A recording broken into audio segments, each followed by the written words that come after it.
இன்றிலிருந்தே சரியாக திட்டமிட்டு வாழ்ந்தால் நல்ல ஆரோக்கியத்துடனும் மனம் மகிழ்ச்சியுடனும் யாருடைய துணையும் இன்றியும் உங்களது இல்லத்தில் நிம்மதியாக உங்களது நாட்களை கழிக்க முடியும். 4 விஷயங்களை மட்டும் தனிமையில் வாழும் முதியவர்கள் சரியாக கன்சிஸ்டண்டாக கடைபிடிச்சாங்கன்னா அவங்க தனியாக வசிக்கும் போதும் நிம்மதியாகவும் சுயமாகவும் சுதந்திரமாகவும் வாழ முடியும். அந்த 4 விஷயங்கள் என்ன? நிறைய முதியவர்கள் இன்றைய சூழல்ல தன்னந்தனியாக வாழ்ந்து கொண்டு வருகிறார்கள். அவங்க ஏன் தனியா இருக்காங்க அப்படின்னா அதுக்கு சில காரணங்கள். ஒன்று, மனைவி அல்லது கணவன் மறைந்து போயிருப்பார்கள்.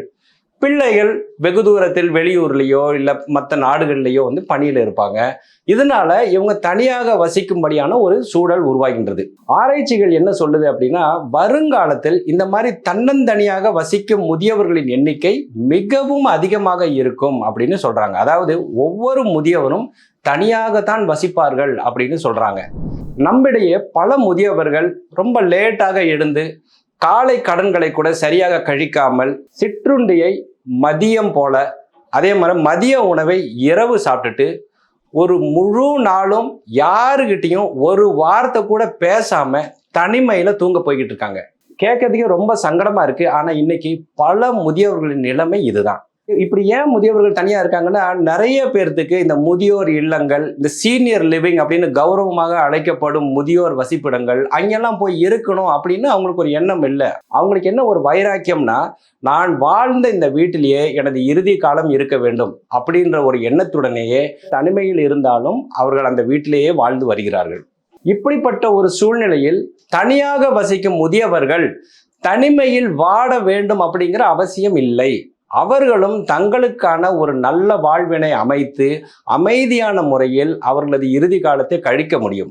நீங்கள் இன்றிலிருந்தே சரியாக திட்டமிட்டு வாழ்ந்தால் நல்ல ஆரோக்கியத்துடனும் மனம் மகிழ்ச்சியுடனும் யாருடைய துணையும் இன்றியும் உங்களது இல்லத்தில் நிம்மதியாக உங்களது நாட்களை கழிக்க முடியும்.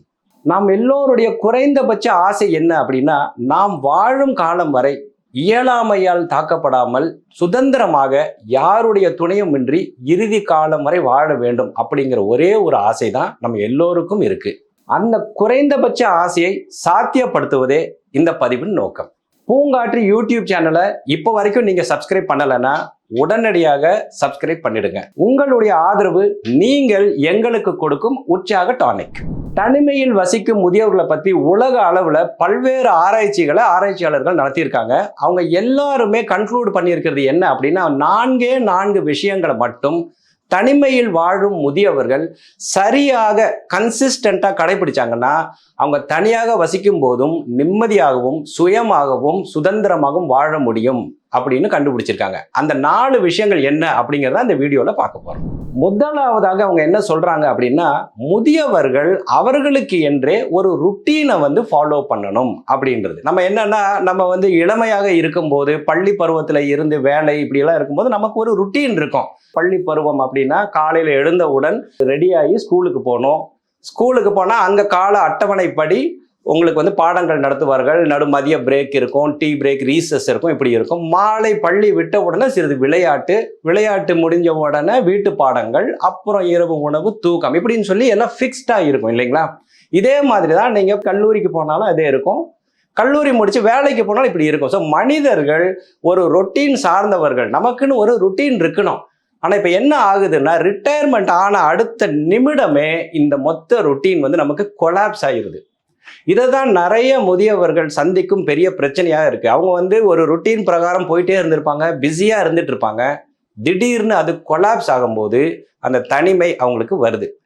இதோடு சேர்ந்து அவங்க துணையை இழக்கும் போது அல்லது பிள்ளைகள் வீட்டை விட்டு பறந்து போகும்போது இந்த எம்டி நெஸ்ட்ன்னு சொல்கிறோம்ல, காலியான கூடுகள், அந்த மாதிரி அவங்க வீடு ஆகும்போது அந்த தனிமை வெறுமையாக மாறுகிறது. இதுல இருந்து நீங்க மீண்டு வரணும்னா உங்களுக்குன்னே நீங்க ஒரு ரொட்டீனை ஏற்படுத்தி கொள்ள வேண்டும். ரொட்டீன்ன்றது ஒரு மிலிட்ரி ரெஜிமெண்ட் மாதிரி இருக்க வேண்டியது இல்லைங்க. மார்னிங் 5 மணிக்கு எந்திரிக்கணும், ஆந்திரிச்சுன்னா ட்ரில்லுக்கு போகணும், அந்த மாதிரிலாம் இல்லை. உங்களுக்கு பிடித்தமான ஒரு கால அட்டவணைப்படி ஒரு மெலிதான லகுவான ஒரு ரொட்டீனை கூட நீங்க மெயின்டைன் பண்ணலாம். ஆனால் நீங்க ரொட்டீனை கட்டாயமாக மெயின்டைன் பண்ணியே ஆகணும்.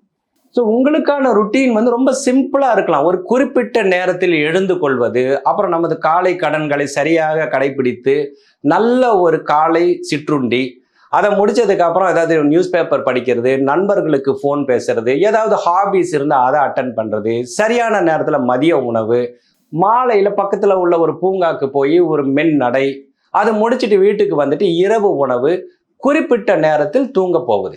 இதை நீங்க கரெக்டா ஃபாலோ பண்ணிட்டே வந்தீங்கன்னா, இது ஒன்றும் ரொம்ப கஷ்டம் இல்லை. இதை நீங்க ஃபாலோ பண்ணீங்கன்னா உங்களுக்கு நல்ல புத்துணர்ச்சி கிடைக்கும். அடுத்ததாக உடற்பயிற்சி.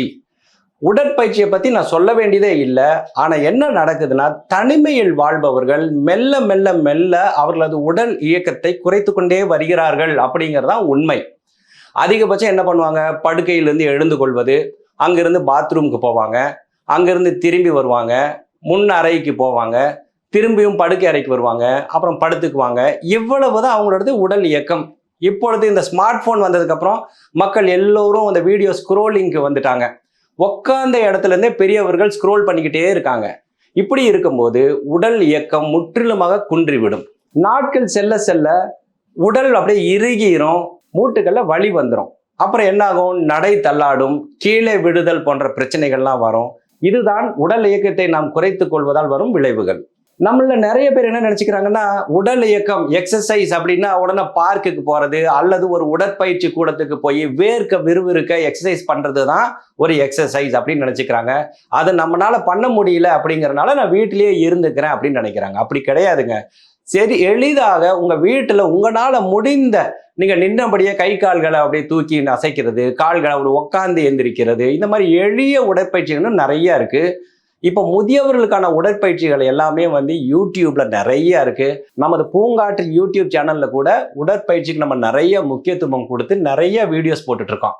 அதையெல்லாம் நீங்க உங்க போன்ல பார்க்கலாம். இன்னைக்கு வந்து யூடியூப் எல்லாம் நீங்க டிவிலையும் பார்க்கலாம், பெரிய திரையில பார்க்கலாம். ஸோ வீட்டில் உள்ள பசங்க கிட்ட அதை எப்படி இயக்குறதுன்னு கேட்டு தெரிஞ்சுக்கிட்டீங்கன்னா, டிவியில யாராவது பண்ற உடற்பயிற்சிகளை பார்த்துட்டு நீங்களும் பண்ணலாம். ஸோ உடற்பயிற்சிங்கிறது நாம் மனம் வைப்பதில் தான் இருக்கிறது.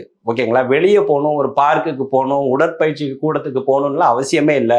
வீட்டில் இருந்தபடியே நல்ல உடற்பயிற்சியை நாம் செய்ய முடியும். மூன்றாவது மிக முக்கியமான ஒரு விஷயம் என்ன அப்படின்னா, நட்பு பாராட்டுவது. நம் எல்லோருக்கும் தெரிந்த ஒரு உண்மை என்ன அப்படின்னா, வயது ஆக ஆக நமது நட்பு வட்டம் சுருங்கிக்கிட்டே வரும். நம் சிறு வயதில் இருக்கும்போது நமக்கு நிறைய நண்பர்கள், நம்ம பக்கத்தில் உள்ள சிறு பிள்ளைகள் எல்லாம் பால்யகால நண்பர்கள் இருப்பாங்க. மெதுவாக கல்லூரி வரும்போது அது கொஞ்சம் குறைஞ்சிரும், வேலைக்கு போகும்போது அது இன்னும் குறைஞ்சிரும், நமது குடும்பம்னு ஆகும்போது இன்னும் குறைஞ்சி சிறிய வட்டம் ஆயிரும். இப்போ முதுமையில அந்த சிறிய வட்டம் கூட ஒரு 0 அப்படின்ற மாதிரி ஆயிருது. இந்த நிலைமையில தான் நிறைய முதியவர்கள், குறிப்பாக தனிமையில் வாழும் முதியவர்கள் இருக்காங்க. அதனால நீங்க முயற்சி எடுத்து உங்களுக்குன்னு சொல்லி நல்ல நட்புகளை உருவாக்கி கொள்ள வேண்டும். நட்பு பாராட்டுவது அப்படின்னா உடனே ஏதோ ரொம்ப திக் ஃப்ரெண்ட்ஸ் மாதிரி நம்ம இருக்கணும், காலையிலிருந்து மாலை வரையும் பேசிக்கிட்டே இருக்கணும் அப்படின்லாம் அவசியம் இல்லைங்க. நம் மனதிற்கு பிடித்தவர்களுடன் அவங்களோட தொடர்புல இருக்கிறது, அதுவுமே நட்பை பேணி பாதுகாத்தல் ஆகும். நம்ம அக்கம் பக்கத்தில் உள்ளவர்களுடன் மனம் விட்டு ஓரிரு வார்த்தைகள் பேசுவது. நம்ம எல்லோருமே தனித்தனி தீவுகளாக வாழ்ந்துகிட்டு இருக்கோம். அதுவும் நகரத்துல வந்து அது ரொம்ப அதிகமா இருக்கு. பக்கத்து வீடு, எதிர்த்த வீட்டுல இருக்கவங்ககிட்ட கூட நாம் முகம் கொடுத்து பேசுவதில்லை. நம்ம வீட்டு பணியாளர்களுடன், நம்ம போகும் கடை, அங்க வந்து ஒரு சிறிய உரையாடல்கள் செய்வதன் மூலமாகவும் நம் நட்பை வளர்த்து கொள்ள முடியும். என்னோட ஒரு பர்சனல் எக்ஸ்பீரியன்ஸ் என்ன அப்படின்னா, நான் ரெகுலரா போகக்கூடிய கடை, அவர் வந்து ஒரு அண்ணாச்சி. ஸோ அவர்கிட்ட, அண்ணாச்சி எப்படி இருக்கீங்க, அண்ணாச்சி இன்னைக்கு சாப்பிட்டீங்களா, இன்னைக்கு சீக்கிரம் வந்துட்டீங்க அப்படின்னு சொல்லும்போது நான் அவர் அண்ணாச்சி அண்ணாச்சின்னு கூப்பிடுறது அவருக்கு அவ்வளவு பிடிக்கும். அப்படியே பூரிச்சு போயிடுவார். இப்படிப்பட்ட அழகியலான நட்புகளை நீங்கள் சிறு சிறு செய்கைகளின் மூலம் ஏற்படுத்தி கொள்ள முடியும். ஸோ வைராக்கியமா இருக்காம, உங்களுக்கு உங்க மன நிம்மதி, உங்கள் ஆரோக்கியம் தான் முக்கியம் இல்லைங்களா? அவங்க கூப்பிடாட்டி என்ன, நீங்க கூப்பிடுங்க. எதிர்பாராமல் செய்வதுதான் நட்பு இல்லையா? அதனால அவங்க கூப்பிடட்டும், அவங்க மெசேஜ் பண்ணட்டும் அப்படின்னு எதிர்பார்க்காம, அவங்களுக்கு என்ன சூழ்நிலையோ, அவங்களுக்கு என்ன பிரச்சனையோ அதை பத்தியெல்லாம் நம்ம கவலைப்பட வேண்டாம். நமக்கு நட்பு வேணும் இல்லைங்களா? ஸோ நீங்க உங்க சைட்ல இருந்து முன்னெடுப்பு எடுத்து உங்களது நட்பு வட்டாரத்தை நன்றாக அமைத்து கொள்ளுங்கள். நான்காவதாக ஆராய்ச்சியாளர்கள் சொல்வது என்ன அப்படின்னா, எல்லோருக்குமே வாழ்க்கையில் ஒரு இலக்கு இருக்க வேண்டும், வாழ்க்கையில் ஒரு குறிக்கோள் இருக்க வேண்டும்.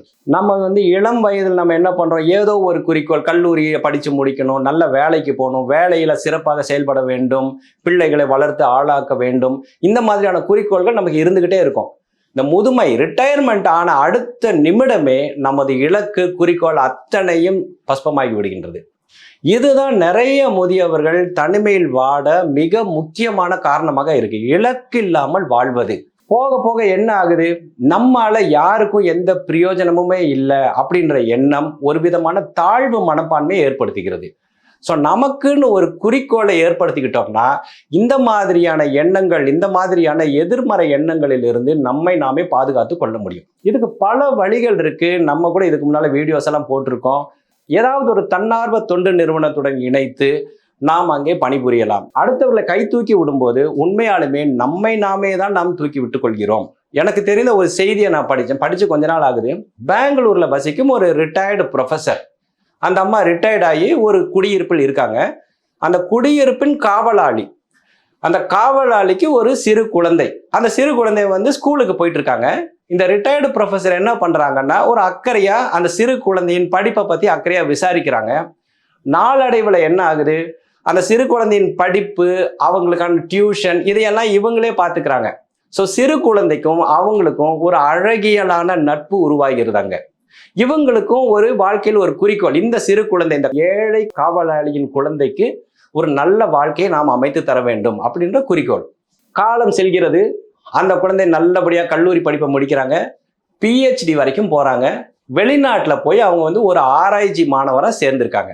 அப்படி ஆராய்ச்சி மாணவராக இருக்கக்கூடிய அந்த ஏழை காவலாளியின் பிள்ளை எழுதின ஒரு கட்டுரையை தான் நான் படித்தேன். அந்த கட்டுரையில் அவங்க என்ன எழுதியிருக்காங்கன்னா, எனக்கு இந்த அம்மா செய்த உதவினால்தான் நான் அந்த ஏழ்மை நிலையிலிருந்து இன்னைக்கு இவ்வளவு மேம்பட்ட இடத்துக்கு நான் வந்திருக்கேன் அப்படின்னு.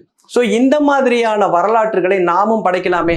இந்த மாதிரியான நற்காரியங்கள்ல நாமும் ஈடுபட்டு பிறருக்கு உதவுவது, நம்மை மீறி அடுத்தவர் நலனிற்காக யோசிப்பது, இது ஒரு முக்கியமான இலக்காக நமது வாழ்க்கையில் இருக்க முடியும். நிறைய பேர் கேட்குற கேள்வி என்ன அப்படின்னா, நான் அடுத்தவர்களுக்கு உதவ வேண்டும் அப்படின்ற எண்ணம் எனக்கு இருக்கு, ஆனால் அது எப்படி பண்றது, எங்க போய் பண்றதுன்னு தெரியல அப்படின்னு தான் நிறைய பேர் எனக்கு ஃபோன் பண்ணி பேசுவாங்க. What you seek is seeking you அப்படின்னு சொல்லுவாங்க. அது என்ன அப்படின்னா, நீங்க எதை தேடுறீங்களோ அது உங்களை தேடிக்கிட்டு இருக்கு அப்படின்னு சொல்லுவாங்க. அதனால நீங்க நல்லது செய்யணும்னு நினைச்சாலே போதும், அதற்கான வழி தானாக அமையும். மனம் இருந்தால் மார்க்கம் உண்டுன்னு சொல்றாங்கல்ல, அதுதான் இது. ஸோ தனிமை அப்படின்றது மிகவும் கொடுமையானது. அந்த தனிமையை நம்ம அப்படியே விட்டு வச்சோம்னா நம்ம அப்படியே சுருங்கி போய் இயலாமை நிலைக்கு போய் மனதளவிலும் உடல் அளவிலும் பாதிக்கப்பட்டு இருப்போம். அப்படி இல்லாமல் இவ்வுலகில் நாம் வாழும் காலம் வரை சுதந்திரமாக வாழ வேண்டும் அப்படின்னா இந்த 4 விஷயங்களை கடைபிடிச்சாலே போதுங்க.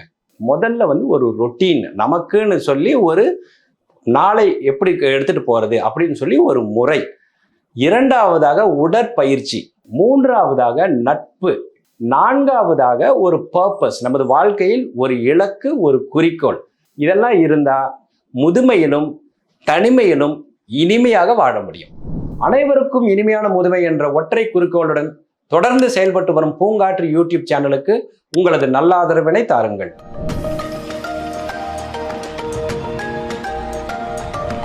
பூங்காற்று, இது நாளைய நல்வாழ்விற்கான வழிகாட்டி.